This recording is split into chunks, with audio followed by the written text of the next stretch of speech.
Assalamualaikum warahmatullahi wabarakatuh. Perkenalkan saya Alina Veronica, NIM 199100008. Bismillahirrahmanirrahim. Di sini nanti saya akan menjelaskan mengenai paronychia pyogenik.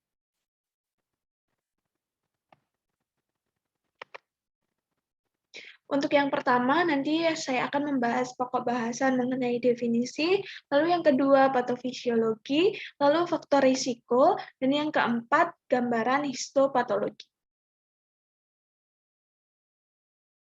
Untuk pengertiannya sendiri, paronychia pyogenik adalah inflamasi pada kulit yang mengelilingi kuku jari atau kuku kaki.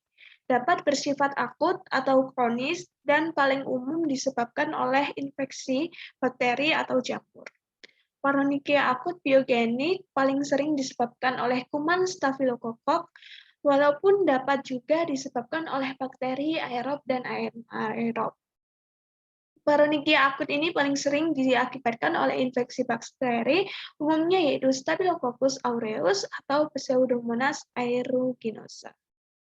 Gejalanya meliputi kemerahan dan bengkak pada kulit di sekitar kuku, formasi nanah di dekat kuku, nyeri dan rasa tidak nyaman pada sentuhan, perubahan warna dan kuku meruncing atau ridging, dan tidak adanya kutikula.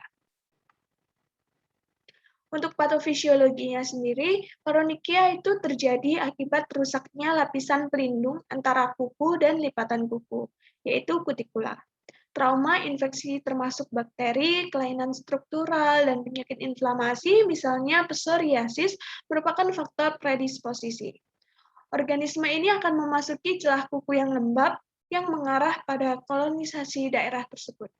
Sebagian besar paronychia akut ini disebabkan oleh menggigit kuku, kuku palsu, dan mungkin melibatkan benda asing yang tertahan.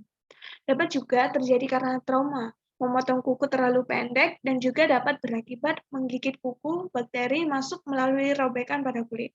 Trauma pada lapisan kuku, lapisan pada kulit keras yang tumpang tindih di sisi kuku, hilangnya kutikula atau iritasi kronis seperti dari air dan deterjen. Paronychia ini lebih umum pada orang yang menggigit atau menghisap jari-jari mereka. Nah, di sini ada contoh kasus ya. Trauma memotong kuku terlalu pendek pada ibu jari pasien, sehingga terjadi barrier pelindung antara kuku dan lipatan kuku ini terbuka, lalu terdapat jalan masuk kuman ke dalam tubuh, sehingga terjadi infeksi kuman Staphylococcus aureus atau Streptococcus negativum atau Pseudomonas. Lalu terjadi fagositosis oleh makrofag dan terjadi respon tubuh destruksi bakteri. Lalu terjadi perlunakan jaringan lipat kuku, lalu terjadi infeksi lipatan kuku, sehingga berakibat pada paronychia akut dan lama-kelamaan akan terbentuk pus. Untuk faktor risiko itu sendiri, penyebab paling umum dari paronychia akut adalah trauma langsung ataupun tidak langsung dengan kutikula atau lipatan kuku.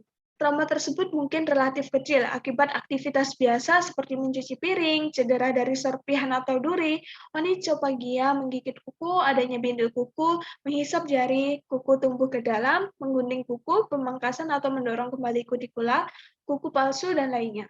Sedangkan penyebab paling umum dari paronychia akut adalah Staphylococcus aureus, Streptococcus pyogenes, Pseudomonas beaucyanea, dan Proteus vulgaris. Untuk risiko paronychia ini meningkat pada penderita diabetes mellitus, bekerja yang sering kontak pada pelarut kimia atau air, contohnya pramusaji, juru pembersih, dokter gigi, bartender, penata rambut, dan perawat. Kebiasaan menggigit kuku dan perawatan kuku manikur yang agresif atau berlebihan. Ini adalah contoh gambaran dari histopatologi paronychia pyogenik. Ini ya, ini ada pusnya. Setelah mempelajari dari kasus tersebut, ada integrasi Islam. Rasulullah Shallallahu Alaihi Wasallam mengatakan, ada orang di antara kalian yang bertanya tentang berita langit, sementara dia biarkan kukunya panjang seperti cakar burung. Dengan kuku itu, burung mengumpulkan janabah dan kotoran. Untuk itu, bagian dari ajaran para nabi, mereka tidak membiarkan kuku mereka panjang. Mereka memontok kuku mereka karena inilah yang sesuai dengan fitrah manusia.